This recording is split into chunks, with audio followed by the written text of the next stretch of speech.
బెంగళూరు నుంచి కాకినాడకు వచ్చిన జైన్ మత గురువులు శ్రీ భక్తిరత్న విజయ్జీ, శ్రీ అమిరాసా శ్రీజీ, శ్రీ రాజ నమత్రా శ్రీజీ సాధ్వి బృందానికి కాకినాడ జైన్ సంఘం నాయకులు భక్తులు ఘన స్వాగతం పలికారు. నగరంలో స్థానిక మసీద్ సెంటర్ నుండి జైన్ దేవాలయం వరకు ఊరేగింపు చేపట్టారు. ఈ సందర్భంగా జైన్ సంఘం నాయకులు మాట్లాడుతూ కైలాస్ జైన్ కుమార్తె ప్రియల్ దీక్ష కార్యక్రమం సందర్భంగా గురువులు కాకినాడకు రావడం జరిగిందన్నారు. 2వ తారీఖున కాకినాడలో భారీ ఊరేగింపు చేపట్టినట్లు తెలిపారు. అదేవిధంగా ప్రియల్ దీక్ష సందర్భంగా కాకినాడ టీటీడీ కళ్యాణ మండపంలో 3వ తేదీన కార్యక్రమాన్ని చేపట్టడం జరిగిందన్నారు.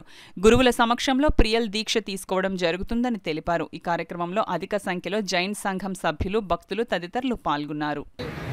ఆవిడ శిష్య బృందంతో మరియు సాధ్వీజీ శ్రీ అమీరసా శ్రీజీ వారి శిష్య బృందంతో కుమారి ప్రియలకు దీక్షా కార్యక్రమం సక్రమంగా నిర్వహించడానికి ఈ కాకినాడ విచ్చేసినారు. ఈరోజు ఊరేగింపుతో వాళ్ళకి స్వాగతం కాకినాడ సంఘం తరపున జైన్ సంఘం తరపున స్వాగతం పలికారు. ఊరేగింపుగా గురుగారిని మన కాకినాడలో ఉన్న మెయిన్ రోడ్డు మరియు రాజాజీ వీధిలో ఉన్న దేవాలయం జైన్ దేవాలయం దర్శనం చేసుకుని రాజాజీ వీధిలో ఉన్న శ్రీ ఆరాధన బోర్డుకు గురుగారు విచ్చేస్తారు. ఈ దీక్షా కార్యక్రమము మార్చి 1, 2, 3 రోజులు జరుగుతుంది. 2వ తారీఖుని పెద్ద ఊరేగింపు జరుగుతుంది.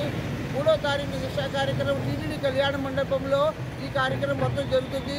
ఈ కార్యక్రమాన్ని తిలకించుటకు ఈ చుట్టుపక్కల కాకినాడ చుట్టుపక్కల గ్రామాల నుంచి జైన్ సహోదరులు మరియు మిగతా మన కాకినాడ సంఘం సభ్యులు కూడా ఇచ్చేస్తారు. మన కాకినాడ పట్టణంలో ప్రప్రథమంగా ఈ జైన్ దీక్షా కార్యక్రమం జరుగుతుంది. కాకినాడ చరిత్రలో ప్రప్రథంగా శ్రీ కుమారి ప్రియల్ దీక్షా కార్యక్రమం జరుగుతుంది. ఈ కుమారి ప్రియల్ దీక్ష కైలాస్ కుమార్ మోహన్ లాల్జీ కూతురు. ఈవిడ కాకినాడలో డిగ్రీ చేసి గురుగారి దగ్గర సాన్నిధ్యంలో ఉండి ఈ సంసారం నుంచి త్యాగం చేసుకుని సన్యాసం తీసుకుని ఆవిడ దీక్ష కార్యక్రమాన్ని అంగీకరించింది. ఈ కార్యక్రమాన్ని ఘనంగా జరుపుకోవడానికి పూర్వ ప్రజలందరూ సహకారం అందిస్తారని ఆశిస్తూ